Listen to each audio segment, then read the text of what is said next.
Alright ka-basketball, tumaas ng bahagya itong ranking natin from number 37 ngayon number 34 na tayo.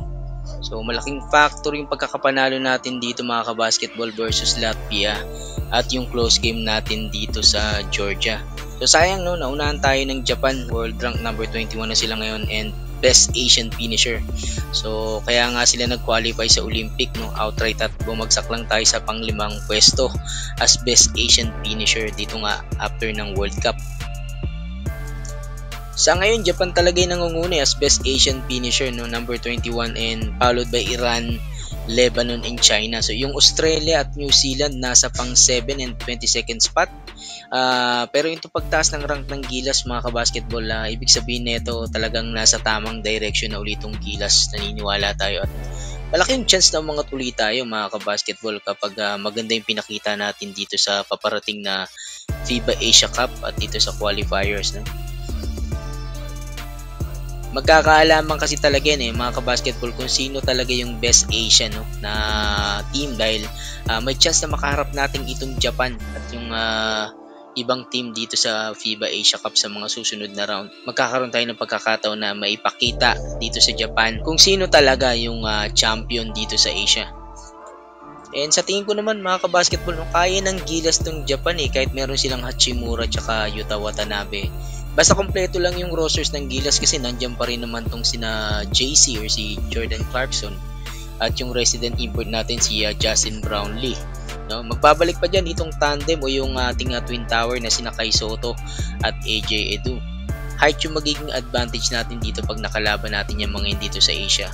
Kasi yung Japan di naman talaga sila agile or physical team no? Speed yung ginagamit nila tsaka yung firepower nila dyan, yung kanilang outside shooting. So, marami silang shooter dyan like Togashi, Kawamura. So dun tayo dapat mag-ingat sa kanila at dapat na madepensahan natin sila dun. Nakita nyo naman yung ginawa nila sa France, di ba? Yung Lebanon at yung Iran, malakas na team na din yan na mga kabasketball. Mas bata yung mga player niyan. Pero actually marami naman tayong mga young guns at mga upcoming players kung totoosin na malalaki din. No? Tatangkad, may mga shooting na pwede nating ipantapat dyan. So ilang taon na lang sila na yung maaring mag-take over nitong ating Team Gilas Pilipinas. Siguro ilang veteran na lang yung makikita natin na kasama nila dyan sa rosters ng ating Gilas. Yan, nandyan itong sina Calum Harris, itong si Alex Kulob, si Mason Amos, si Femi Edu, si Dal Panopio nandito na sa Japan sa Asia, madali na natin siyang mahugot pag sakasakali. Si Lebron Lopez, si Jacob Baila, marami tayong pwedeng makuha dyan para maging full nitong ating Gilas kung totoosin. At pwede silang i-train. No?